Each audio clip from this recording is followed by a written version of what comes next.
ഇന്നത്തെ യാത്ര യൂറോപ്പ് എന്ന് പറയുന്ന രാജ്യത്തു കൂടിയാണ്. അയർലൻഡാണ് സ്ഥലം. അപ്പോൾ എനിക്കറിയാവുന്ന ഒന്ന് രണ്ട് കാര്യങ്ങൾ ഞാൻ ഈ വീഡിയോയിൽ കൂടി ഷെയർ ചെയ്യാമെന്ന് വിചാരിക്കുന്നു. അപ്പോൾ എല്ലാവരും വിചാരിച്ചുകൊണ്ടിരിക്കുന്ന ഒന്ന് രണ്ട് കാര്യങ്ങളൊക്കെ ഉണ്ട്. ഈ യൂറോപ്യൻ രാജ്യങ്ങളിലേക്കൊക്കെ വരണമെന്നുണ്ടെങ്കിൽ IELTS വേണം. അതേപോലെ തന്നെ ഇംഗ്ലീഷിൻ്റെയൊക്കെ ഒരുപാട് കോഴ്സുകളൊക്കെ കഴിഞ്ഞിട്ടാണ് ഇങ്ങോട്ടേക്ക് വരാൻ പറ്റുള്ളൂ. അപ്പോൾ അങ്ങനെയൊക്കെ വിചാരിച്ചിരിക്കുന്ന ആളുകളാണ് ഒരുപാട് ആളുകളൊക്കെ. അപ്പോൾ അതില്ലാതെയും നമുക്ക് ഈ രാജ്യങ്ങളിലേക്കൊക്കെ വരാൻ പറ്റും. അപ്പോൾ എനിക്കറിയാവുന്ന ഒന്ന് രണ്ട് കാര്യങ്ങൾ മാത്രം ഞാൻ ഷെയർ ചെയ്യാം. ഇവിടെ പൂക്കളുടെ ഒരു സമയമാണ്. അപ്പോൾ ഈ പൂക്കൾ ഏകദേശം ഒരു 1.5 കിലോമീറ്ററോളം ഇങ്ങനെ നീണ്ടു കിടക്കുകയാണ്. അപ്പോൾ ഞാൻ സ്ഥിരമായിട്ട് നടക്കാൻ വരുന്ന വഴിയാണിത്. കുട്ടികളൊക്കെ ആയിട്ടാണ് നടക്കാൻ വരുന്നത്. അപ്പോൾ കുട്ടികളൊക്കെ ആയിട്ട് ഒരുപാട് വീഡിയോ ഒക്കെ ഇവിടെ വെച്ചിട്ട് എടുക്കാറുണ്ട്. പക്ഷേ ലെങ്ത് കൂടുതലുള്ള വീഡിയോ ഒന്നും എടുക്കാനുള്ള സമയം കിട്ടാറില്ല. അപ്പോൾ കുട്ടികളൊക്കെ വെച്ചിട്ട് നമ്മൾ വരുമ്പോഴത്തേക്ക് നാട്ടിലെ പോലെയല്ല, കുട്ടികൾക്ക് പ്രത്യേകം കെയറൊക്കെ കൊടുക്കണം. കുട്ടികൾ നടന്നു പോകുമ്പോഴൊക്കെ വീഴുകയൊക്കെ ചെയ്ത് കഴിഞ്ഞിട്ടുണ്ടെങ്കിൽ സ്വാഭാവികമായിട്ടും ഇവിടെ നമ്മൾ ചോദ്യം ചെയ്യപ്പെടും. കുട്ടികളെ നമ്മൾ ശ്രദ്ധിക്കുന്നില്ല, ആ രീതിയിലേക്കൊക്കെ വരും. അപ്പോൾ അതുകൊണ്ട് തന്നെ ഈ കുട്ടികളൊക്കെ ആയിട്ട് പോകുമ്പം ഞാൻ അതേപോലത്തുള്ള വീഡിയോ എടുക്കാറില്ല. ഇത് ഈ ഒരു വീഡിയോ എടുക്കാനായിട്ട് വേണ്ടി മാത്രം വന്നതാണ്. ഏകദേശം ഒരു 1.5 കിലോമീറ്ററോളം നീണ്ടു കിടക്കുന്ന വഴിയാണിത്. ഫുള്ളായിട്ട് പൂക്കളുണ്ടായിട്ടുണ്ട്. ഡാഫോഡിൽസും തുളിപ്സുമാണ് മെയിനായിട്ടുള്ളത്. ഒരു 2 ആഴ്ചക്കാലം ഇത് ഫുള്ളായിട്ട് ഇവിടെ ഉണ്ടാവും. അതിനുശേഷം ഇത് മൊത്തം കൊഴിഞ്ഞു പോകും. അപ്പം ഞാൻ ഈ രാജ്യത്ത് വന്നിട്ട് ഏകദേശം ഒരു 4 വർഷത്തോളം ആകാറായിട്ടുണ്ട്. കുട്ടികളൊക്കെ ഉണ്ടായത് ഇവിടെ വെച്ചിട്ട് തന്നെയാണ്. അപ്പം ഞങ്ങൾ ഇവിടെ വെച്ചിട്ട് നമ്മൾ കുട്ടികളൊക്കെ ഉണ്ടാകുമ്പോഴത്തേക്കും നമ്മുടെ സ്റ്റാമ്പൊക്കെ ഇവിടുത്തെ സ്റ്റാമ്പ് വിസ എന്ന് പറയുന്ന സ്റ്റാമ്പാണ്. സ്റ്റാമ്പ് 1, 2, 3, 4 അങ്ങനെയാണ് വരുന്നത്. അപ്പോൾ നമ്മളൊക്കെ സ്റ്റാമ്പ് 1-നകത്തൊക്കെ അല്ലെങ്കിൽ 2-നകത്തൊക്കെ സ്റ്റാർട്ട് ചെയ്യുന്നതെങ്കിൽ കുട്ടികളൊക്കെ ഉണ്ടായി കഴിയുമ്പോൾ തന്നെ കുട്ടികളൊക്കെ ഇവിടുത്തെ ആളുകൾ തന്നെയാവും, ഇവിടുത്തെ സിറ്റിസണൊക്കെ ആവും. അപ്പോൾ അതുവഴി നമുക്ക് നമ്മുടെ തന്നെ വിസ ഓട്ടോമാറ്റിക്കലി നമുക്ക് ചേഞ്ചായിട്ട് വരും. ഏകദേശം ഒരു 4-5 വർഷത്തിനകത്ത് നമുക്ക് സിറ്റിസൺ വേണമെന്നുണ്ടെങ്കിൽ ഇവിടെ നമുക്ക് എടുക്കാവുന്നതാണ്. അപ്പോൾ വളരെ ഈസി ആയിട്ട് തോന്നുമെങ്കിലും ഈ ഒരു പ്രോസസ്സ് നടക്കണമെന്നുണ്ടെങ്കിൽ കുറച്ച് ബുദ്ധിമുട്ടാണ്. മീൻസ് നമ്മൾ നാട്ടിൽ നിന്നൊക്കെ വരുന്ന ആളുകൾക്ക് ഇവിടുത്തെ സിറ്റിസൺ ആകാനായിട്ട് കുറച്ച് സമയം എടുക്കും. ഏകദേശം ഒരു 6-7 വർഷത്തോളം ചിലപ്പോൾ എടുക്കാൻ സാധ്യതയുണ്ട്. അപ്പോൾ അത്രയും നാളൊക്കെ നമുക്ക് ഇവിടെ നിൽക്കണം എന്നുണ്ടെങ്കിൽ കുറച്ച് ബുദ്ധിമുട്ട് തന്നെയാണ്. കൃത്യമായിട്ടുള്ള ജോലി, അതായത് നല്ല ജോലി ഇവിടെ ഇല്ല എന്നുണ്ടെങ്കിൽ നമുക്ക് നിൽക്കാൻ വളരെ ബുദ്ധിമുട്ടായിട്ട് വരും. പിന്നെ ഇവിടെ കൂടുതലും നേഴ്സുമാരൊക്കെയാണ് കൂടുതലും ഉള്ളത്. പിന്നെ കെയറിങ്ങിനകത്തേക്കൊക്കെ ഒരുപാട് ആളുകളൊക്കെ വന്നിട്ടുണ്ട്. പക്ഷേ ഇപ്പോൾ ഇങ്ങോട്ടേക്ക് കെയറിങ്ങിനകത്തൊന്നും ആളുകളെ എടുക്കുന്നില്ല. ചിലപ്പോൾ എടുക്കുന്നതൊക്കെ സമയങ്ങളുണ്ട്. അപ്പോൾ ആ സമയത്തൊക്കെ നമ്മൾ നാട്ടിൽ നിന്ന് അപേക്ഷിച്ച് കഴിഞ്ഞിട്ടുണ്ടെങ്കിൽ അപ്ലൈ ചെയ്ത് കഴിഞ്ഞിട്ടുണ്ടെങ്കിൽ ചിലപ്പോൾ കിട്ടാനുള്ള സാധ്യതയൊക്കെ ഉണ്ട്. കിട്ടിക്കഴിഞ്ഞിട്ടുണ്ടെങ്കിൽ നല്ലൊരു ജോലി തന്നെയാണ്. പിന്നെ നാട്ടിലെ പോലെ തന്നെ വിഷമിച്ച് കിടന്ന് ജോലി ചെയ്യേണ്ട ഒന്നും ഒരാവശ്യമില്ല. 2-3 ദിവസങ്ങൾ മാത്രമാണ് ഇവിടെ ജോലി ചെയ്യേണ്ട ആവശ്യമുള്ളൂ. 3 ദിവസങ്ങൾ ജോലി ചെയ്ത് കഴിഞ്ഞിട്ടുണ്ടെങ്കിൽ ഏകദേശം ഒരു 36 മണിക്കൂർ, 12 മണിക്കൂറായിരിക്കും ഡ്യൂട്ടി ടൈം. അങ്ങനെയുള്ളൊരു ഡ്യൂട്ടി നമ്മൾ എടുക്കുകയാണെങ്കിൽ 3 ദിവസം ഡ്യൂട്ടി കഴിഞ്ഞ് കഴിഞ്ഞാൽ നമ്മൾ ബാക്കിയുള്ള 4 ദിവസങ്ങളൊക്കെ നമുക്ക് വെറുതെ വീട്ടിലിരിക്കാം. അതല്ല ഇനിയിപ്പോൾ എന്തെങ്കിലും ജോലിക്ക് സെപ്പറേറ്റ് വേറെ എന്തെങ്കിലും ജോലിക്ക് പോകണമെന്നുണ്ടെങ്കിൽ, നമുക്കൊരു പാർട്ട് ടൈം ജോലിക്കൊക്കെ പോകണമെന്നുണ്ടെങ്കിൽ അങ്ങനെയും നമുക്ക് ചെയ്യാൻ പറ്റും. ഇവിടെ മിനിമം വേതനം എന്ന് പറയുന്നത് 13.75 യൂറോയുടെ അടുത്താണ്. ഏകദേശം നാട്ടിലെ ഒരു 1300 രൂപയുടെ ഒക്കെ അടുത്ത് ഏകദേശം വരും. അപ്പോൾ 1 മണിക്കൂർ നമ്മൾ ജോലി ചെയ്ത് കഴിഞ്ഞിട്ടുണ്ടെങ്കിൽ അത്രയും നാട്ടിലെ വെച്ച് കമ്പയർ ചെയ്യുമ്പോഴത്തേക്ക് അത്രയും പൈസ കിട്ടാൻ സാധ്യതയുണ്ട്. അപ്പോൾ നമ്മൾ ഡെയിലി ഒരു 36 മണിക്കൂറൊക്കെ ഒരു വീക്കിലി നമ്മൾ ജോലി ചെയ്ത് കഴിഞ്ഞിട്ടുണ്ടെങ്കിൽ നമുക്ക് സുഖമായിട്ട് ഒരു നാട്ടിലെ വെച്ചിട്ട് കമ്പയർ ചെയ്യുമ്പോഴത്തേക്കും ഒരു 10-30,000 രൂപയുടെയൊക്കെ എടുത്ത് നമുക്ക് ഏറ്റവും കുറഞ്ഞ വേതനം ആണ് ഞാൻ പറയുന്നത്. ഇവിടെ നേഴ്സുമാർക്കൊക്കെ ഏകദേശം 30-33 യൂറോയ്ക്കൊക്കെ മുകളിൽ ആവറേജ് നമുക്ക് കിട്ടാറുണ്ട്. അപ്പോൾ നാട്ടിൽ നിന്ന് വരുന്നവരൊക്കെ രജിസ്റ്റേർഡ് നേഴ്സാണ്. രജിസ്റ്റേർഡ് നേഴ്സിനൊക്കെ 30-35 യൂറോയ്ക്കൊക്കെ അടുത്ത് അത്യാവശ്യം എക്സ്പീരിയൻസ് ഉള്ളവർക്ക് 4-5 വർഷം എക്സ്പീരിയൻസ് ഉള്ളവർക്കൊക്കെ കിട്ടാറുണ്ട്. സ്റ്റാർട്ടിങ് പക്ഷേ ഇവിടെ 22 അല്ലെങ്കിൽ 26 ആ റേഞ്ചൊക്കെയാണ് വരാറുള്ളത്. എങ്കിലും ഏറെക്കുറെ നേഴ്സുമാർക്ക് 26-ന് മുകളിൽ, അതായത് പെർ അവർ നാട്ടിൽ വെച്ചിട്ട് നോക്കുമ്പോഴത്തേക്കും ഒരു 2,500 രൂപയുടെയൊക്കെ അടുത്ത് വെച്ചിട്ട് വേതനം ഇവിടെ കിട്ടാറുണ്ട്. പക്ഷേ അതിൻ്റെ അനുസരിച്ച് ഇവിടെ ചിലവുകളും ഉണ്ടാവാറുണ്ട്. പിന്നെ നാട്ടിൽ നിന്ന് വരുമ്പോൾ മിക്കവരും ഫസ്റ്റിൽ വരുന്ന എല്ലാവരും നേഴ്സുമാർക്കൊക്കെ IELTSൻ്റെ ആവശ്യമുണ്ട്. 7.5 ആയിരുന്നു നേരത്തെ വേണ്ടിയിരുന്നത്. അപ്പോൾ മിക്കവരും ഒരുപാട് ആളുകളൊക്കെയുണ്ട് ഈ കോഴ്സ് IELTS ഇല്ലാതെ വരാനായിട്ട് പറ്റത്തില്ല. അപ്പോൾ അതുകൊണ്ട് ഇങ്ങനെ കുടുങ്ങിക്കിടക്കുന്ന ഒരുപാട് ആളുകളൊക്കെ ഉണ്ട്. അപ്പോൾ നമുക്ക് ഇങ്ങോട്ടേക്ക് കുറേ ആളുകൾക്ക്, അതായത് ഇലക്ട്രീഷ്യന്, അതേപോലെ തന്നെ ടെക്നീഷ്യന്മാർ, ഏറ്റവും അവസാനം ടെക്നീഷ്യൻ എന്ന് വരുന്ന എല്ലാവർക്കും എനിക്ക് തോന്നുന്നു ഏറെക്കുറെ എല്ലാ ടെക്നീഷ്യൻ എന്ന് അവസാനിക്കുന്ന എല്ലാവർക്കും IELTSൻ്റെ ആവശ്യമില്ല. അപ്പോൾ ടെക്നീഷ്യൻ ഇലക്ട്രീഷ്യനുണ്ട്, EEG technician, ECG technician, x-ray technician, CT MRI technician, അങ്ങനെയുള്ള ആളുകൾക്കൊന്നും ഇവിടെ IELTSൻ്റെ ആവശ്യമില്ല. അതുപോലെ ലിഫ്റ്റ് ഓപ്പറേറ്റർ അങ്ങനെയുള്ള കുറച്ച് ആളുകളുണ്ട്. അപ്പോൾ അങ്ങനെയുള്ള ആളുകൾക്കൊന്നും ഇവിടെ IELTSൻ്റെ ആവശ്യമില്ല. അപ്പം നമുക്ക് നാട്ടിൽ നിന്ന് തന്നെ ഡയറക്റ്റ് തന്നെ ഇൻ്റർവ്യൂ ഒക്കെ അറ്റൻഡ് ചെയ്തിട്ട് കയറി വരാവുന്നേ ഉള്ളൂ. ഒരുപാട് ആളുകളൊക്കെ ഉണ്ട്, ഇങ്ങനെ ഡൗട്ട് അടിച്ച് നിൽക്കുന്ന ഒരുപാട് ആളുകളൊക്കെ ഉണ്ട്. അപ്പം നമ്മൾ ദുബായിലൊക്കെ അല്ലെങ്കിൽ സൗദി, ദുബായ് അങ്ങനെയുള്ള രാജ്യങ്ങളിലൊക്കെ ഈ ജോലി ചെയ്യുന്നവർക്കറിയാം പെർ അവർ കിട്ടുന്ന അല്ലെങ്കിൽ ഒരു ദിവസം കിട്ടുന്ന വേതനം അറിയാം. അത് വെച്ചിട്ട് നോക്കുമ്പോഴത്തേക്കും ഒരുപാട് നല്ലൊരു രാജ്യമായിട്ടാണ് എനിക്ക് തോന്നുന്നത്. പിന്നെ ഒരുപാട് ആളുകളൊക്കെ പറയുന്നുണ്ട് യൂറോപ്പിൽ ഭയങ്കര ചിലവാണ് ആ രീതിയിലൊക്കെ. പക്ഷേ നമുക്ക് ചിലവ് ഒരുപാട് കൂടുതലുണ്ടെങ്കിലും അതിനുള്ള വരുമാനം നമുക്കിവിടെ കിട്ടുന്നുണ്ട്. നേഴ്സുമാർക്കൊക്കെ 4 ലക്ഷം രൂപയൊക്കെ ഏകദേശം 3.5-4 ലക്ഷം രൂപയുടെ അടുത്ത് അതിൽ കുറയാതെ സാലറി കിട്ടുന്ന ആളുകളാണ് കൂടുതൽ നേഴ്സുമാർ. അതിലൊക്കെ ഒരുപാട് കൂടുതൽ കിട്ടുന്ന ഒരുപാട് നേഴ്സുമാരൊക്കെ ഉണ്ട്. അപ്പോൾ അത് വെച്ചിട്ട് നോക്കുമ്പോഴത്തേക്കും നമുക്ക് ഈ യൂറോപ്യൻ കൺട്രീസ് ഒരുപാട് നല്ലതാണ് എന്നാണ് എൻ്റെ ഒരു അഭിപ്രായം. പക്ഷേ ഒരുപാട് ആളുകളൊക്കെ ഇങ്ങനെ പറഞ്ഞ് ഞാൻ കേട്ടിട്ടുണ്ട് സൗദി, ദുബായ് ഒക്കെ ആണെങ്കിൽ അവിടെ ചിലവില്ല എന്നൊക്കെ. പക്ഷേ അവിടുത്തെ ജീവിത രീതികൾ ഒക്കെ ഒരുപാട് വ്യത്യാസമാണ്. ഇവിടെയൊക്കെ ഫാമിലിയായിട്ട് എല്ലാവർക്കും, കുട്ടികളും ഫാമിലിയായിട്ട് എല്ലാവർക്കും ഇവിടെ താമസിക്കാൻ പറ്റും. പക്ഷേ സൗദി, ദുബായ് ഒക്കെ കുറച്ചും കൂടെ ഡിഫറൻ്റ് ഉണ്ട്. ദുബായിലൊക്കെ പറ്റും, പക്ഷേ അതിൻ്റെ അനുസരിച്ചുള്ള ചിലവുകളുണ്ട്. അവിടെ വീടിനൊക്കെ നല്ല റെൻ്റാണ്. അപ്പോൾ ഫാമിലിയായിട്ട് അവിടെ വന്നു കഴിഞ്ഞിട്ടുണ്ടെങ്കിൽ മിക്കവാറും നമ്മുടെ പോക്കറ്റ് കാലിയാവും. പക്ഷേ ഇവിടെ ഫാമിലിയായിട്ട് വരുമ്പോൾ കുട്ടികൾക്കൊക്കെ ഇവിടുത്തെ ഗവൺമെൻറ് കുട്ടികളുടെ ചിലവിനുള്ള പൈസ, അതായത് ഒരു കുട്ടിക്ക് ഏകദേശം ചിലവ് വരുന്ന എത്രയാണോ അതിൻ്റെ ഒരു വിഹിതം ഇവിടുത്തെ ഗവൺമെൻറ് കൊടുക്കുന്നുണ്ട്. അതേപോലെ തന്നെ ജോലിയില്ലാത്ത ആളുകൾക്ക് കൊടുക്കുന്നുണ്ട്. അപ്പോൾ ഇവിടുത്തെ ഗവൺമെൻറ് നല്ല രീതിയിൽ സഹായം ചെയ്യുന്നുണ്ട്. അതേപോലെ തന്നെ നിങ്ങൾ വീടെടുക്കുകയാണെങ്കിൽ ഏകദേശം ഒരു 20% ഇവിടുത്തെ ഗവൺമെൻറ് തരുന്നുണ്ട്. അപ്പോൾ അതുകൊണ്ട് തന്നെ എല്ലാവരും വീടൊക്കെ എടുക്കാനുള്ള ശ്രമങ്ങളൊക്കെ നടത്തുന്നുണ്ട്. അതൊരു നല്ല കാര്യമാണ്. ഇവിടുത്തെ ഗവൺമെൻറ് അത്രയും ഒരു സഹായമൊക്കെ ചെയ്യുന്നത്. ഈ 20% തരുന്നതിനകത്ത് കുറച്ച് ഫണ്ടൊക്കെ നമ്മൾ തിരിച്ചു കൊടുക്കേണ്ടതാണ്. എങ്കിൽ പോലും ഒരു 20% ഇപ്പോൾ ഒരു 1 കോടി രൂപയുടെ വീടാണെങ്കിൽ 20 ലക്ഷം രൂപ ഗവൺമെൻറ് തരുന്നു എന്ന് പറയുമ്പോഴത്തേക്കും നമുക്കതൊരു വലിയ കാര്യമാണ്. പക്ഷേ നമുക്കത് കുറച്ച് നാളുകളൊക്കെ കഴിയുമ്പോഴത്തേക്കും കുറച്ചൊക്കെ തിരിച്ചടയ്ക്കണം. എങ്കിൽ തന്നെയാണെങ്കിലും ഒരു 10% നമുക്ക് തിരിച്ച് അടയ്ക്കേണ്ട ആവശ്യമില്ല. അതേപോലെ തന്നെ കൂടുതലും ഇവിടെ വരുന്നത് ആഫ്രിക്കയിൽ നിന്നുള്ള ആളുകളൊക്കെയാണ്. അപ്പോൾ ആഫ്രിക്കയിൽ നിന്നുള്ള ആളുകൾക്കാണെന്നുണ്ടെങ്കിൽ അവിടെ മെയിനായിട്ടും ഇംഗ്ലീഷാണ് ലാംഗ്വേജ്. അപ്പം നമ്മുടെ നാട്ടിൽ നിന്ന് വരുന്നതൊക്കെ മലയാളമൊക്കെ ആയതുകൊണ്ട് ഇവിടുത്തെ ലാംഗ്വേജുമായിട്ട് സംസാരിക്കാൻ കുറച്ച് ബുദ്ധിമുട്ടുണ്ട്. IELTS കഴിഞ്ഞ് വരുന്ന ആളുകൾക്ക് വരെ കുറച്ച് ബുദ്ധിമുട്ടുണ്ട്.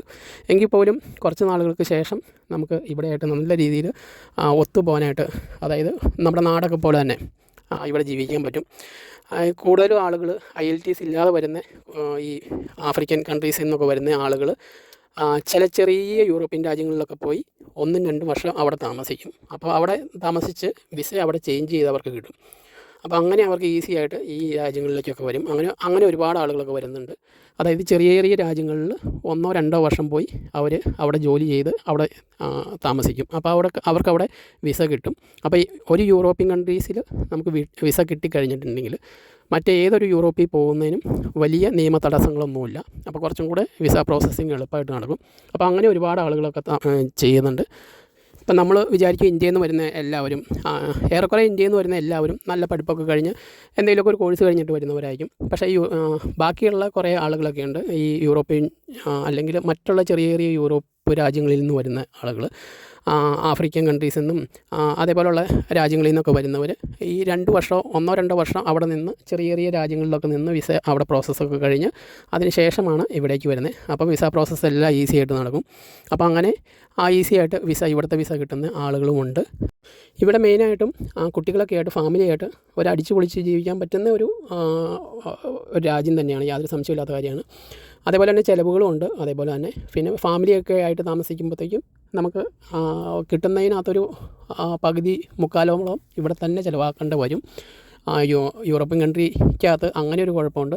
അതായത് കൂടുതലും പൈസ ഇവിടെ ചിലവാകും. നമ്മുടെ റെൻ്റായിട്ടും അല്ലെങ്കിൽ വാങ്ങിക്കുന്ന സാധനങ്ങളുടെ ചിലവുകളൊക്കെ ആയിട്ട് ഒരുപാട് പൈസ ഇവിടെ ചിലവാകും. പക്ഷേ സൗദി, ദുബായ് അങ്ങനെ ചിലവാകുന്നില്ല എന്ന് പറഞ്ഞാൽ പോലും നമ്മുടെ ഫാമിലിയൊന്നും അവിടേക്ക് കൊണ്ടുപോകാനായിട്ട് കുറച്ച് ബുദ്ധിമുട്ടുണ്ട്. ഇപ്പോൾ സൗദിയൊക്കെ ഭയങ്കര ബുദ്ധിമുട്ടാണ്. ദുബായിയൊക്കെ പിന്നെയും ഓക്കെയാണ്. പക്ഷേ ഈ പറഞ്ഞതുപോലെ തന്നെ ഫാമിലി അങ്ങോട്ടേക്ക് വന്നു കഴിഞ്ഞാൽ ചിലവ് ഒരുപാടാവും. ഇനി ഈ രാജ്യത്ത് ഒരുപാട് പേര് ഒരുപാട് പൈസയൊക്കെ സേവ് ചെയ്യുന്ന ഒരുപാട് ആളുകളൊക്കെ ഉണ്ട്. അതായത് നമുക്ക് ഇവിടെ 1-2 ജോലികളൊക്കെ ചെയ്യാൻ പറ്റും. അപ്പോൾ ഒരു സ്ഥലത്ത് ജോലി ചെയ്യുമ്പോഴത്തേക്കും നമുക്ക് 36 മണിക്കൂർ എങ്കിലും ജോലി ചെയ്യണം. അങ്ങനെയാണ് ഇവിടുത്തെ ഒരു രീതി. അപ്പോൾ നമ്മളൊരു സ്ഥലത്ത് ജോലി ചെയ്യുമ്പം കൂടുതലും ആളുകൾ ചെയ്യുന്നതെന്ന് വെച്ചാൽ 12 മണിക്കൂർ ഡ്യൂട്ടിയാണ് ചെയ്യുന്നത്. അപ്പോൾ 3 ദിവസത്തെ ഡ്യൂട്ടി കൊണ്ട് അവിടുത്തെ ജോലി കംപ്ലീറ്റ് ആവും. പിന്നെ നമുക്കൊരു പാർട്ട് ടൈം ഒക്കെ ആയിട്ട് വേറെ എവിടെയെങ്കിലും 1-2 ദിവസം, ബാക്കിയുള്ള 4 ദിവസത്തിനകത്ത് 1-2 ദിവസം നമ്മൾ ജോലി ചെയ്ത് കഴിഞ്ഞിട്ടുണ്ടെങ്കിൽ നമുക്ക് നല്ല രീതിയിലുള്ളൊരു സേവിങ് ഉണ്ടാക്കാൻ പറ്റും. അപ്പോൾ ഇവിടെ ഏറ്റവും കുറഞ്ഞ ഒരു വേതനം, അത് ഞാൻ ആദ്യമേ തന്നെ പറഞ്ഞായിരുന്നു, 13.75 70 അങ്ങനെയൊക്കെയാണ് വരുന്നത്. അപ്പോൾ ആ ഒരു ഇന്ത്യൻ മണി വെച്ചിട്ട് നോക്കുമ്പോഴത്തേക്കും ഇപ്പോൾ 97 രൂപ ഒക്കെയാണ് ഒരു യൂറോയ്ക്ക് വരുന്നത്. ഒരു യൂറോ 97 രൂപയാണ്. അപ്പോൾ നമുക്കൊരു ഒരു മണിക്കൂർ എന്ന് പറയുമ്പോൾ 13 യൂറോ കിട്ടും നമുക്കിവിടെ. ഏകദേശം 1200 രൂപയുടെ 1200 രൂപയുടെ അടുത്ത് ഏകദേശം വരും. അപ്പോൾ അതിൻ്റെ കുറച്ച് കൂടിയും കുറഞ്ഞൊക്കെ വരാൻ സാധ്യതയുണ്ടെങ്കിലും 1200 രൂപ ഒരു മണിക്കൂർ നമുക്ക് കിട്ടും. അപ്പോൾ ഒരു 8-10 മണിക്കൂർ നമ്മൾ ചെയ്ത് കഴിഞ്ഞാൽ ഒരു 13,000 രൂപയുടെയൊക്കെ എടുത്ത് ഒരു ദിവസം നമുക്ക് സേവ് ചെയ്യാൻ പറ്റും. അപ്പോൾ കൂടുതലും ആളുകൾ ഇതേപോലെ സിംഗിളായിട്ട് വരുന്നവരൊക്കെ ഉണ്ട്. അപ്പോൾ സിംഗിളായിട്ട് വരുന്നവരൊക്കെ ചെയ്യുന്നത് എങ്ങനെയാണ്, ഒരു സ്ഥലത്ത് ജോലി ചെയ്തതിന് ശേഷം 2-3 ദിവസം മറ്റൊരു സ്ഥലത്തും കൂടെ ജോലി ചെയ്യും. അപ്പോൾ അതേപോലെ നമുക്ക് സേവ് ചെയ്യാൻ പറ്റും. അതേപോലെ തന്നെ ഇവിടേക്ക് സ്റ്റുഡൻ്റായിട്ട് ഒരുപാട് ആളുകളൊക്കെ വരുന്നുണ്ട്, കുട്ടികളൊക്കെ വരുന്നുണ്ട്. അപ്പോൾ ഇവിടെ നമുക്ക് പഠിച്ചുകൊണ്ടിരിക്കുമ്പോൾ തന്നെ ജോലി ചെയ്യാം. പക്ഷേ പഠിച്ചുകൊണ്ടിരിക്കുമ്പോൾ തന്നെ 20 മണിക്കൂറാണ് ആഴ്ചയിൽ ജോലി ചെയ്യാവുള്ളൂ. അങ്ങനെ ഒരു നിയമം കൂടി ഇവിടെയുണ്ട്. അപ്പോൾ 20 മണിക്കൂർ എന്നൊക്കെ പറയുമ്പോഴത്തേക്കും ചിലപ്പോൾ 1-2 ദിവസം മാത്രമാണ് ജോലി ചെയ്യാൻ പറ്റുകയുള്ളൂ. അപ്പോൾ അതിൽ കൂടുതൽ ജോലി ചെയ്യാൻ പറ്റിക്കഴിഞ്ഞിട്ടുണ്ടെങ്കിൽ അവർക്ക് നന്നായിട്ട് സേവ് ചെയ്യാൻ പറ്റും. പക്ഷേ ഇവിടുത്തെ ആദ്യത്തെ കോഴ്സ് കംപ്ലീറ്റ് ചെയ്യുന്നവരെ റെഗുലറായിട്ട് ക്ലാസ് നടക്കുന്നുണ്ടെങ്കിൽ 1-2 ദിവസം മാത്രമാണ് ജോലിക്ക് പോകാൻ പറ്റുള്ളൂ. 20 മണിക്കൂർ മാത്രമാണ് ജോലിക്ക് പോകാൻ പറ്റുള്ളൂ. അപ്പോൾ നാട്ടിൽ നിന്നൊക്കെ കയറി വരുന്ന നാട്ടിലുള്ള മിക്കവരും പറയും, ഒരു മണിക്കൂറിന് ഇത്രയും പൈസയൊക്കെ കിട്ടുമെങ്കിൽ 1000-1300 രൂപയൊക്കെ കിട്ടുമെങ്കിൽ നമുക്ക് കുറേ ജോലിയൊക്കെ ചെയ്ത് കൂടെ എന്നൊക്കെ ചോദിക്കും. പക്ഷേ ആണെങ്കിൽ സ്റ്റുഡൻസിനൊക്കെ ഇവിടെ 20 മണിക്കൂറാണ് വീക്കിലി ജോലി ചെയ്യാൻ പറ്റുള്ളൂ. അപ്പോൾ അത് നിയമമാണ്. അതിൽ കൂടുതലൊന്നും ജോലി ചെയ്യാൻ പാടില്ല. കുറച്ചൊക്കെ ജോലി കൂടുതൽ ചെയ്തു എന്ന് ഓർത്ത് കുഴപ്പമൊന്നുമില്ല. അപ്പോൾ ഒരു ദിവസം കൂടി എക്സ്ട്രാ ഒക്കെ ചെയ്തു എന്ന് വിചാരിച്ച് കുഴപ്പമൊന്നുമില്ല. പക്ഷേ ഒരുപാട് ദിവസം നമ്മൾ കണ്ടിന്യൂസ് ഇപ്പോൾ വീക്കിലി 4-5 ദിവസം വെച്ചിട്ട് സ്റ്റുഡൻസിനൊക്കെ ജോലി ചെയ്ത് കഴിഞ്ഞിട്ടുണ്ടെങ്കിൽ അവർ അടുത്ത വിസ പുതുക്കുമ്പോഴത്തേക്കും നമുക്കൊരു താക്കീതൊക്കെ തരും, എങ്ങനെ ചെയ്യരുതെന്ന്. പിന്നെയും അങ്ങനെ റിപ്പീറ്റ് നമ്മൾ വീണ്ടും ചെയ്തുകൊണ്ടിരിക്കുകയാണെങ്കിൽ പിന്നെ നമുക്ക് വിസ പുതുക്കി തരത്തില്ല. അപ്പോൾ അങ്ങനെയുണ്ട്. നമ്മൾ സ്റ്റുഡൻ്റായിട്ടൊക്കെ ആയിട്ട് വരുമ്പോഴത്തേക്കും ഇയർലി വിസ പുതുക്കിക്കൊണ്ടിരിക്കണം. ഇവിടെ നമ്മൾ സിറ്റിസൺ ആയി കഴിഞ്ഞിട്ടുണ്ടെങ്കിൽ പിന്നെ വിസ പുതുക്കേണ്ട ആവശ്യമില്ല. അപ്പോൾ ആ ഒരു സമയം വരെ ചിലപ്പോൾ 1 വർഷമായിരിക്കും, ചിലപ്പോൾ 2 വർഷമായിരിക്കും. നമുക്ക് വിസ എത്ര നാളത്തേക്കാണ് കിട്ടുന്നത്, ആ തുടക്കമൊക്കെ നമുക്ക് 1 വർഷത്തേക്കൊക്കെ ആയിരിക്കും കിട്ടുന്നത്. അപ്പോൾ അതിൻ്റെ അനുസരിച്ച് വിസ പുതുക്കിക്കൊണ്ടേയിരിക്കണം. ഇവിടെ നമ്മൾ ഒരുപാട് ജോലികൾ ചെയ്യുന്നു എന്ന് വിചാരിച്ചു സ്റ്റുഡൻ്റൊക്കെ ആയിട്ട് വരുമ്പോൾ. അപ്പോൾ അങ്ങനെയുള്ള ഒരു സമയത്തൊക്കെ നമുക്ക് വിസ പുതുക്കി തരാതിരിക്കുകയും അങ്ങനെയുള്ള അവരാണ് ഈ നാട്ടിലേക്കൊക്കെ തിരിച്ചു വരുന്നത്. 1 വർഷം അല്ലെങ്കിൽ 2 വർഷത്തേക്കൊരു സമയമുണ്ട് ഇവർക്ക്. 2 വർഷമൊക്കെയാണ് സ്റ്റേ ബാക്ക് കിട്ടാറുള്ളത്. അപ്പോൾ ആ 2 വർഷം കൊണ്ട് ഇവർക്ക് ഒരു ജോലി കണ്ടുപിടിക്കാൻ പറ്റിയില്ല, അങ്ങനെയുണ്ട് എന്നുണ്ടെങ്കിൽ ചിലപ്പം നാട്ടിലേക്ക് തിരിച്ചു വരേണ്ടി വരും. മിക്കവരും ഈ ഒരു രാജ്യത്തേക്ക് വരുന്ന മിക്ക ആളുകൾക്കും ഇവിടെ തന്നെ ജോലി കിട്ടുന്നുണ്ട് മെഡിക്കൽ ഫീൽഡിനകത്ത്. ബാക്കിയുള്ള ആളുകൾക്കൊക്കെ കുറച്ച് ബുദ്ധിമുട്ടാണ്, എങ്കിലും ഏറെക്കുറെ എല്ലാവർക്കും ജോലി കിട്ടുന്നുണ്ടെന്നാണ് എനിക്ക് തോന്നുന്നത്. പിന്നെ കുറച്ച് ആളുകളൊക്കെ തിരിച്ചു പോകുന്നുണ്ട്. ഇപ്പോൾ എൻ്റെ ഒരു ഫ്രണ്ട് ഉണ്ടായിരുന്നു ആഫ്രിക്കയിൽ നിന്ന് വന്നത്. ഒരു ഐ ടിന്ന് കഴിഞ്ഞ് വന്ന ആളാണെന്നു. ഒരു IT-യുടെ കോഴ്സൊക്കെ ആയിരുന്നു ഇവിടെ ചെയ്തുകൊണ്ടിരുന്നത്. അയാൾ കോഴ്സ് കഴിഞ്ഞു 2 വർഷം ഇവിടെ സ്റ്റേ ബാക്ക് ഉണ്ടായിരുന്നു. അപ്പോൾ 2 വർഷം അവർ വേറൊരു ഫീൽഡിനകത്തായിരുന്നു ജോലി ചെയ്തുകൊണ്ടിരുന്നത്. അപ്പോൾ അങ്ങനെ 2 വർഷം കഴിഞ്ഞപ്പോഴത്തേക്കും അവർക്ക് തിരിച്ചു കൊണ്ടുവന്നു.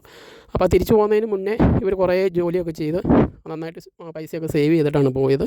എങ്കിൽ പോലും ഇനി വേറൊരു കോഴ്സ് എന്തെങ്കിലും കണ്ടുപിടിച്ചിട്ടാണ് അവർക്ക് തിരിച്ചു വരാൻ പറ്റുള്ളൂ. അല്ലാതെ തിരിച്ചു വരാനായിട്ട് ഭയങ്കര ബുദ്ധിമുട്ടാണ്. അപ്പോൾ ഇവിടെ കോഴ്സിന് വരുന്ന ആരാണെങ്കിലും സെയിം ഫീൽഡിനകത്ത് ജോലി ചെയ്താൽ മാത്രമാണ് നമുക്കിവിടെ വിസ പിന്നെ പുതുക്കി കിട്ടത്തുള്ളൂ. നമ്മളിവിടെ ഒരു കോഴ്സ് പഠിക്കാൻ വന്നു, വേറൊരു വിഭാഗത്തിൽ പോയി ജോലി ചെയ്യുന്നു. അതായത് ഇപ്പോൾ കൂടുതലും ഇവിടെ ഷോപ്പിനകത്തൊക്കെയാണ്, ഈ കടകളിലൊക്കെ നിൽക്കാനൊക്കെയാണ് നമുക്ക് വേക്കൻസികൾ കൂടുതലും വരുന്നത് സ്റ്റുഡൻസിനൊക്കെ. അപ്പോൾ നമ്മൾ ഇപ്പോൾ ഒരു മെഡിക്കൽ ഫീൽഡിൽ പഠിക്കാൻ വന്നു, പിന്നെ ഏതെങ്കിലും ഒരു കടയിൽ പോയി ജോലി ചെയ്യുന്നു. അപ്പോൾ നമ്മൾ കടയിൽ നിന്ന് കഴിഞ്ഞാൽ നമുക്ക് സാലറി കിട്ടും, പക്ഷേ കുറച്ച് നാൾ കഴിയുമ്പോഴത്തേക്കും നമുക്ക് സ്വാഭാവികമായിട്ടും വിസ പുതുക്കാൻ പറ്റില്ല. മെഡിക്കൽ ഫീൽഡിൽ നമ്മൾ പഠിക്കാൻ വന്നു കഴിഞ്ഞാൽ ആ ഒരു ഫീൽഡിൽ തന്നെ നമ്മൾ ജോലി ചെയ്യണം, അത് നിർബന്ധമാണ്. അങ്ങനെയാണെങ്കിലാണ് നമുക്ക് വിസ പുതുക്കാനായിട്ട് പറ്റുകയുള്ളൂ. പിന്നെ ഇതൊരു തണുപ്പ് രാജ്യമാണ്. തണുപ്പ് രാജ്യം എന്ന് പറഞ്ഞാൽ ഒരുപാട് ഐസുകളൊന്നുമില്ല. ചിലപ്പോഴൊക്കെ ഐസ് പെയ്യും, എങ്കിൽ പോലും ഒരു നല്ല രാജ്യമാണ്. നല്ല ക്ലൈമറ്റാണ്. ഏകദേശം ഒരു 16 അല്ലെങ്കിൽ 13 ഡിഗ്രി, ഇപ്പോഴുള്ള കാലാവസ്ഥയൊക്കെ 13, 16 ആ ഒരു ഡിഗ്രി സെൽഷ്യസിൻ്റെ ഉള്ളിലാണ്. ഒരു 3 മാസമാണ് ഇവിടെ എനിക്ക് തോന്നുന്നു ഒരു ബുദ്ധിമുട്ടായിട്ടുള്ള സമയമുള്ളത്. അത് ഫുള്ളായിട്ട് തണുപ്പും ഐസും അങ്ങനെയൊക്കെ ആയിരിക്കും. നമ്മൾ ജോലിക്ക് പോകുന്ന ഒരു വഴിയുണ്ടല്ലോ, ആ വഴിയിലാണ് കൂടുതലും ഇപ്പോൾ റോഡിനകത്തൊക്കെ, അതൊക്കെയാണ് ഒരു ബുദ്ധിമുട്ടായിട്ടുള്ളത്.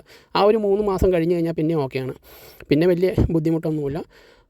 പിന്നെ ഇവിടെ കൂടുതലും ആളുകൾക്ക് കാറൊക്കെ ഉണ്ട്. അപ്പോൾ കാറിനകത്ത് പോകും വരുവും ഒക്കെ ചെയ്യുന്നതുകൊണ്ട് ഒരു വലിയ ബുദ്ധിമുട്ടൊന്നുമില്ല. നടന്നു പോകുന്നവർക്കാണ് ഈ മഞ്ഞും അല്ലെങ്കിൽ ചെറുതായിട്ടൊക്കെ, ഒരുപാട് മഞ്ഞൊന്നും ഉണ്ടാവില്ല, എങ്കിൽ പോലും ചെറിയ മഞ്ഞൊക്കെ കിടക്കുമ്പോഴത്തേക്കും നടന്നു പോകാനായിട്ടും അതേപോലെ തന്നെ തെന്നി വീഴും, അങ്ങനെയൊക്കെ ഉള്ള ഒരു പ്രശ്നം ഉള്ളതുകൊണ്ടാണ് കൂടുതലും ക്ലൈമറ്റിൻ്റെ കാര്യത്തിനകത്തൊരു ബുദ്ധിമുട്ടുള്ളത്.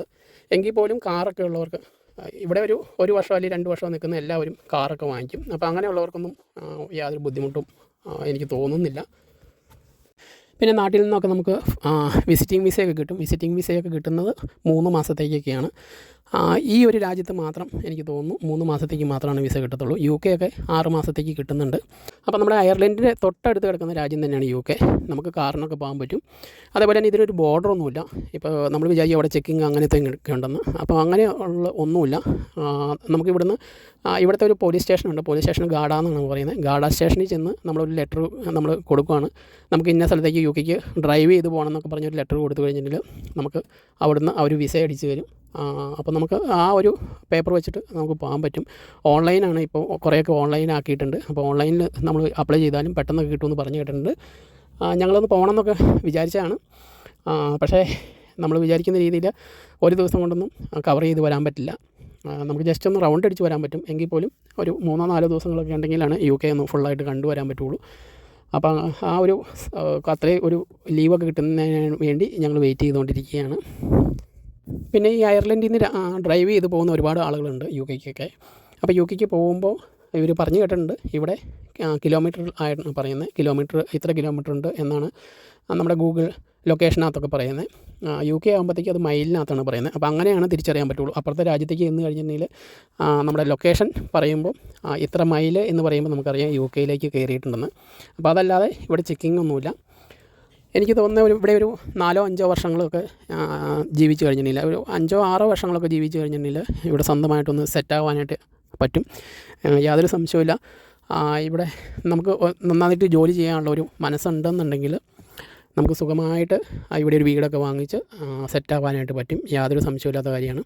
മറ്റുള്ള രാജ്യങ്ങളെയൊക്കെ വെച്ച് നോക്കുമ്പോഴത്തേക്കും എനിക്ക് തോന്നുന്നത് ഇവിടെയൊക്കെ ജോലി ഇല്ല എന്നുണ്ടെങ്കിൽ, ഇപ്പം നമ്മുടെ ജോലി നഷ്ടപ്പെട്ടു, അല്ലെങ്കിൽ നമുക്ക് ജോലിക്ക് പോകാൻ പറ്റുന്നില്ല, അല്ലെങ്കിൽ ഒരു ഫാമിലി ആയിട്ട് ജീവിക്കുന്നവർക്ക് കുട്ടികൾക്ക് വേണ്ടിയിട്ടുള്ള ഒരു ചെറിയൊരു ഫണ്ട് ഗവൺമെൻറ് തരുന്നു, അല്ലെങ്കിൽ ജോലി ഇല്ലാതെ വരുമ്പോഴത്തേക്കും ഒരു ഗവൺമെൻറ് ചെറിയൊരു ഫണ്ടുണ്ട്. അപ്പോൾ അങ്ങനെ അതുകൊണ്ടൊക്കെ ഉള്ളതുകൊണ്ട് തന്നെ ഇവിടെയുള്ള ആളുകൾക്കൊക്കെ എന്തെങ്കിലും ജോലി നഷ്ടപ്പെടുവോ, അല്ലെങ്കിൽ അവർക്ക് എന്തെങ്കിലും ആക്സിഡൻറ്റ് ഉണ്ടാവോ, അല്ലെങ്കിൽ അവർക്ക് എന്തോ ഒരു ബുദ്ധിമുട്ടുണ്ടായാലും, ജോലിക്ക് പോകാൻ പറ്റാതിരിക്കുകയോ, അല്ലെങ്കിൽ വേറെ എന്ത് ഒരു സംഭവം ഉണ്ടായാലും ഇവിടുത്തെ ഗവൺമെൻറ് അവർക്ക് വേണ്ടിയിട്ടൊരു സഹായം ചെയ്യുന്നുണ്ട്. അപ്പോൾ മറ്റുള്ള രാജ്യങ്ങളിലൊന്നും ആ ഒരു സഹായം കിട്ടുന്നില്ല എന്നാണ് എനിക്ക് തോന്നുന്നത്. കുറച്ച് രാജ്യങ്ങളിലൊക്കെ കിട്ടുന്നുണ്ട്, ജർമ്മനിയൊക്കെ കിട്ടുന്നുണ്ട്. പക്ഷേ ഈ ഞാൻ കമ്പയർ ചെയ്യുന്ന ഈ സൗദി അല്ലെങ്കിൽ ദുബായ് അങ്ങനെയുള്ളൊക്കെ രാജ്യങ്ങളിലൊക്കെയാണ്. അപ്പോൾ അവിടെയൊക്കെ ഇതേപോലുള്ളൊരു സഹായമൊന്നും കിട്ടുന്നില്ല. അപ്പോൾ അതുകൊണ്ട് തന്നെ എനിക്ക് തോന്നുന്നത് ഒരുപാട് ആളുകൾ ഇങ്ങനെ പറഞ്ഞ് ഞാൻ കേട്ടിട്ടുണ്ട് കേട്ടോ. അതുകൊണ്ടാണ് ഞാൻ വീണ്ടും പറയുന്നത്. ഇപ്പോൾ സൗദി ദുബായൊക്കെ 1 ലക്ഷം രൂപ കിട്ടിക്കഴിഞ്ഞിട്ടുണ്ടെങ്കിൽ സുഖമായിട്ട് അവിടെ ജീവിക്കാൻ പറ്റും. അപ്പം വീട്ടിലേക്കൊക്കെ നമുക്ക് അത്രയും പൈസ തന്നെ നമുക്ക് അയച്ചു കൊടുക്കാൻ പറ്റും, വലിയ ചിലവുകളില്ല എന്നൊക്കെ. പക്ഷേ അവിടെയൊക്കെ നമുക്ക് എന്തെങ്കിലും പറ്റിക്കഴിഞ്ഞിട്ടുണ്ടെങ്കിൽ നമുക്കൊരു വലിയ സഹായമൊന്നും കിട്ടാനില്ല, നമുക്ക് തിരിച്ച് നാട്ടിലേക്കൊക്കെ പോകേണ്ടി വരും. അപ്പോൾ ഇവിടെ അങ്ങനത്തെ ഒന്നുമില്ല, നമുക്ക് വലിയൊരു സഹായം തന്നെ കിട്ടും. പിന്നെ എല്ലാ മാസമൊക്കെ നമുക്ക് ഇതേപോലെ തന്നെ വാടകയ്ക്കും ഫുഡിനൊക്കെ വേണ്ടിയിട്ടുള്ള പൈസകളൊക്കെ കിട്ടും. അപ്പോൾ ഒരുപാട് സഹായങ്ങളൊക്കെ കിട്ടുന്ന രാജ്യങ്ങളാണ് യൂറോപ്പ് രാജ്യങ്ങൾ. അപ്പോൾ കഴിയുന്നതും ആർക്കെങ്കിലുമൊക്കെ ഒരു ഇൻ്റർവ്യൂ അല്ലെങ്കിൽ ഒരു ജോലി എന്തെങ്കിലുമൊക്കെ വരികയാണെങ്കിൽ ഈ ഒരു രാജ്യം വിട്ട് കളയാതിരിക്കുക, കയറി പോന്നു കഴിഞ്ഞിട്ടുണ്ടെങ്കിൽ സെറ്റാവാനായിട്ട് പറ്റും. യാതൊരു സംശയമില്ലാത്ത കാര്യമാണ്. ഫാമിലിയായിട്ട് സെറ്റാവാനായിട്ട് പറ്റും, യാതൊരു സംശയമില്ലാത്ത കാര്യമാണ്. ഇവിടേക്ക് കൂടുതലും ആളുകൾ സ്റ്റുഡൻസായിട്ട് പഠിക്കാനൊക്കെ ആയിട്ടാണ് വരുന്നത്. അപ്പോൾ പഠിക്കാൻ വരുന്നവരോട് എനിക്ക് ഒന്നുകൂടി പറയാനുണ്ട്, ഞാൻ നേരത്തെയൊക്കെ പറഞ്ഞതാണ്, നമ്മൾ ഏതൊരു കോഴ്സാണോ പഠിക്കാൻ വന്നത് ആ ഒരു ഇതിൽ തന്നെ, അതായത് ഇപ്പോൾ ഒരു മെഡിക്കൽ ഫീൽഡാണെങ്കിൽ മെഡിക്കൽ ഫീൽഡിൽ തന്നെ ജോലിക്ക് വേണ്ടി ട്രൈ ചെയ്യുക. അതാണ് എനിക്ക് പറയാനുള്ളത്. അതല്ലെന്നുണ്ടെങ്കിൽ നമുക്ക് വിസ പുതുക്കി കിട്ടുകയില്ല, 2 വർഷം കഴിയുമ്പോൾ തിരിച്ചു പോകേണ്ടി വരും. അപ്പോൾ ഇന്നത്തെ വീഡിയോയും അങ്ങനെ അവസാനിക്കുകയാണ്. എന്തെങ്കിലുമൊക്കെ ഡൗട്ടുണ്ട് എന്നുണ്ടെങ്കിൽ നിങ്ങൾക്ക് കമൻ്റ് ഇടാം. അപ്പോൾ എന്നെക്കൊണ്ട് പറ്റുന്ന രീതിയിലൊക്കെ ഞാനും സഹായിക്കാം. അപ്പോൾ വീഡിയോ അങ്ങനെ അവസാനിക്കുകയാണ്. വരും ദിവസങ്ങളിൽ വീണ്ടും നല്ല നല്ല വീഡിയോ ഒക്കെ ആയിട്ട് വീണ്ടും കണ്ടുമുട്ടാം. അപ്പോൾ എല്ലാവർക്കും ബൈ.